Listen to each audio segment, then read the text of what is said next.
I'm Meg DeJarlis, the owner of Floating Lotus Design, and today I'm going to share with you the 5 common mistakes that I see on wellness websites. Let's get started. All right, coming in at number 1 is your site is too complicated, busy, or otherwise cluttered up. You need to make your customers on a very clear journey and lead them through your website, so you need to keep it simple.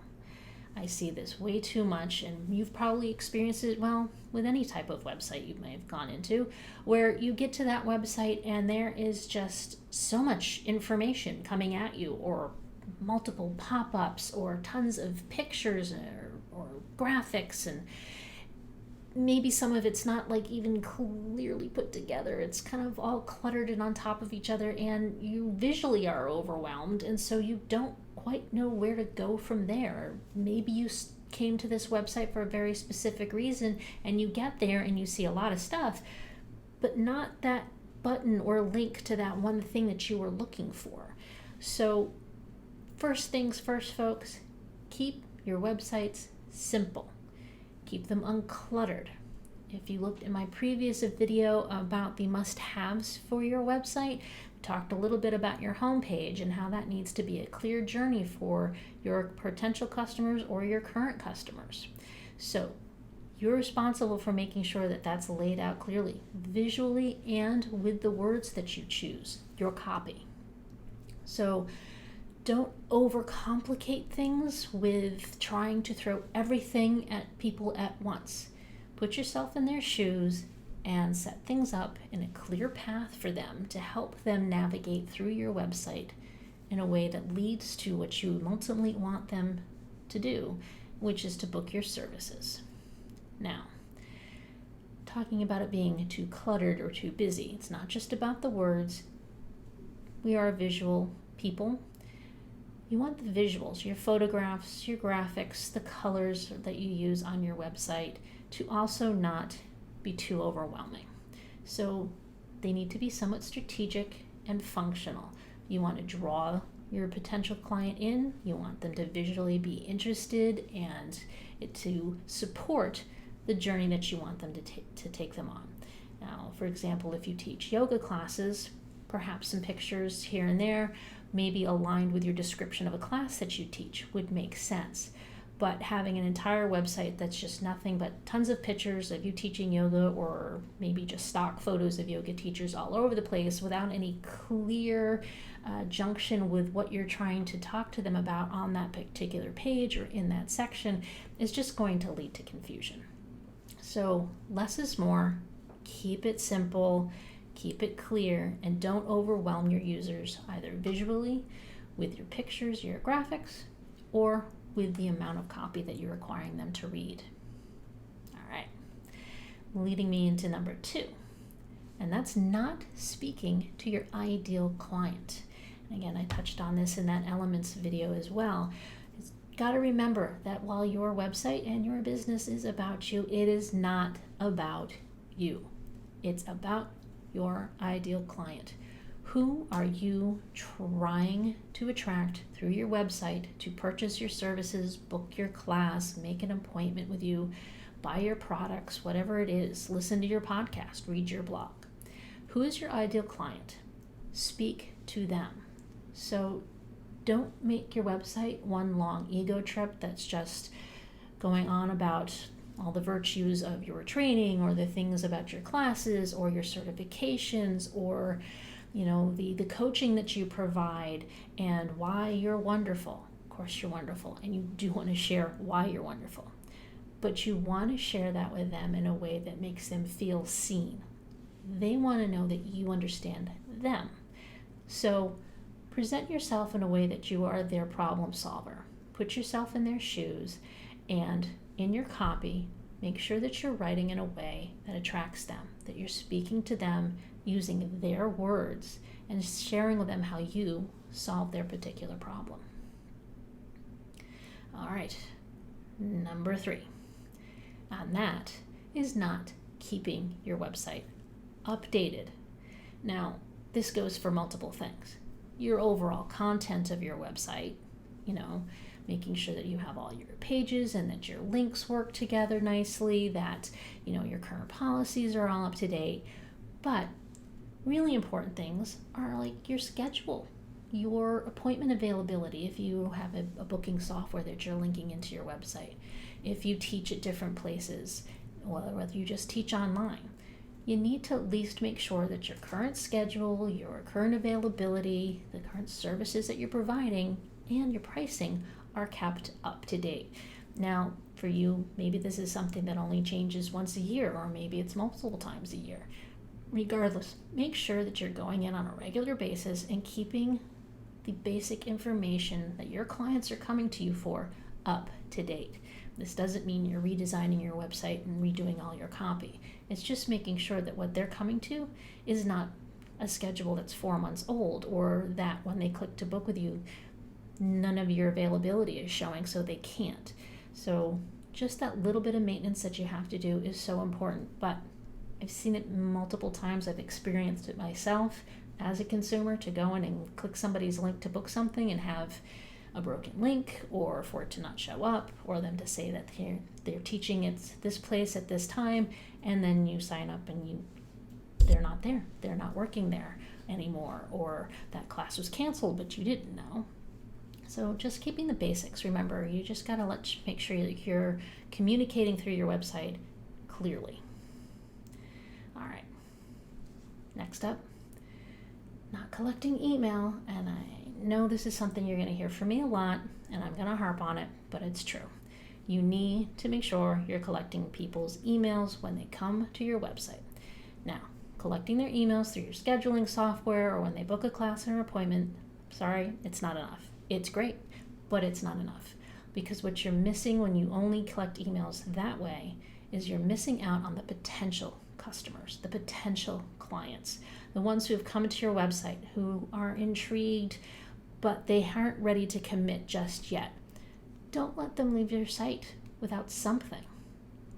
Give them a reason to sign up for your email list, whether you have a newsletter, give them a freebie to download, but make sure that you have something on your website that allows you to say, give me your email and I'll be back in touch with you. This way you can keep communicating with them via your email newsletter, regardless of how often you send that out, but you can keep them up to date on what's going on with you and your business, what changes in your services you may have. Maybe you have any specials or sales, or on the holidays or any other time of the year. You can keep that line of communication open with that person that has expressed interest at one time and nurture them along the way till hopefully one day they decide they're ready to book with you. When you don't collect those email addresses, you are leaving those potential clients off the table, and you don't want that. So make sure you have something somewhere on your website to collect email. All right, and finally, coming in at number 5 is a personal pet peeve for me, but I see this so much, or rather I say I don't see this enough on wellness websites. Yoga teachers, massage therapists, coaches, whatnot. And that is, down in the footer of your website, you won't clearly have listed a terms of use or a privacy policy. Why are these important? Well, let me start first by saying, these are not necessarily required legally. That can vary a lot if you're in the United States, depending on what state you live in. And also, around the world, we have different requirements. But they are best practices, and they are very important for a variety of reasons. So let me start with terms of use, or terms and conditions of your website. Now, having this policy present clearly gives protection for you and your potential consumers on your website, because it clearly lays out the terms of use for using your website or coming through your website. Now, it may not be legally required, but it's a very important policy to have, and so I highly recommend it. And you can get templates for these. You can work with your own lawyer if you already have one, but they're pretty straightforward. But it's a good best practice to make sure that you have a terms and conditions or terms of use policy linked at the bottom of your website.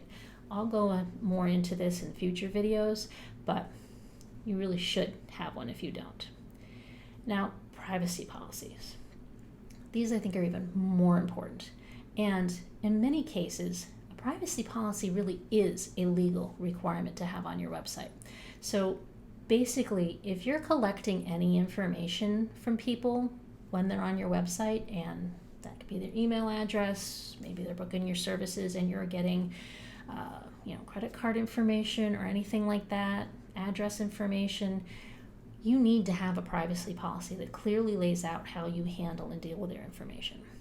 And also some third parties that you may be working with, whether you have some additional software for hosting classes or for booking appointments, even for analytics or for a store that you might be sending some products or anything through that way. If you're using third-party property, they may require that you have a privacy policy on your website so that it's clear how you use that information and how you interact with those third parties. So if you do Google Analytics, if you do use third-party software outside of your website for other things, but they're linked into your website, you really need to read your terms of agreement with them and make sure that you're not violating them by not having a privacy policy on your website. Now, it's just really important, in my opinion, that you should have both of these. You can consult. I am not a lawyer, so I am not offering you legal advice, but these are best practices, and I would suggest you can consult with a lawyer to get their opinion on that. And in the long run, these don't hurt you.